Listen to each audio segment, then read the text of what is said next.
a lot of work. But mainly in the summertime was a time when we done a lot of swimming, we done a lot of crabbing, and a lot of picnicking, which they don't do today. There was one picnic after another, you know, one organization or another. Quite some different than now. The band led the parade when we started in the middle of camp. And after the band came my dad's old car, a Stoddard Dayton, with two distinguished veterans in it. One was Isaac Horn, and the other one was Calvin Turner Sr. After the car come Canton Cavalry.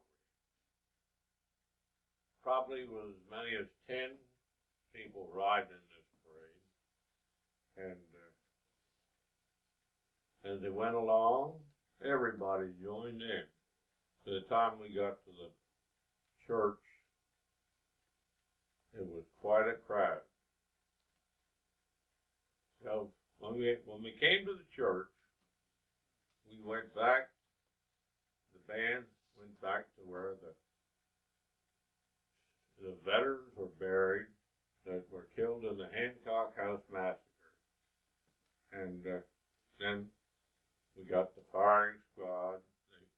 They fired 3 rounds of ammunition. And then the band played taps. There used to be a hall up in Hancock's Bridge. There was a big store on the first floor, the Shimp's grocery store, and then he had a feed business at the back, and he had a big hall on the 3rd floor of his building where they used to hold dances every Saturday night. So we got so that the Grange would have big times up there, and we made a lot of money off of that.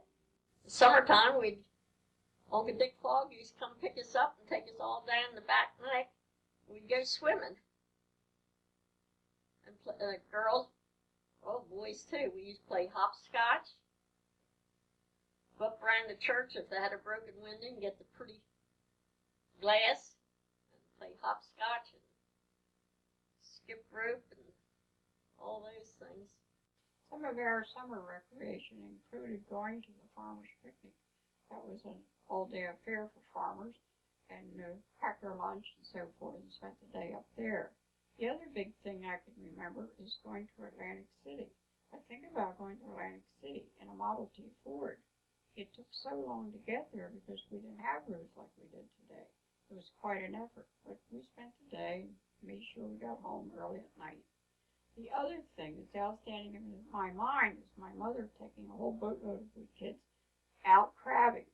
That was a fun trip. She had us all tied, so in case anybody fell overboard, at least they wouldn't drown. She could pull us up. At the Canton Baptist Church, once in a while they had festivals, strawberry festivals, or chicken pot pie dinners. And back then they didn't have electric or facilities, so they had horse sheds that they used to, a whole row of them, where the evergreen trees are now, where people used to pull their horse and buggies in the summer to keep out of the sun and in the winter to keep out of the weather. And they had these celebrations. They would put a canvas across and extend it a little bit, put the tables down and kerosene stoves in the back, and they would cook the pot pie dinners, and that's the way they paid the preacher. That's the way they made repairs.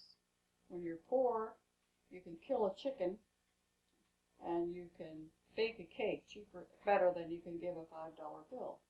My grandfather made lemonade, and he was real proud of his lemonade. He'd slice it up and sugar it up and dip it out with a big long handle dipper and pass it out from milk cans, which, can't you imagine the health authorities allowing that today? I don't think anybody died, but they really enjoyed it.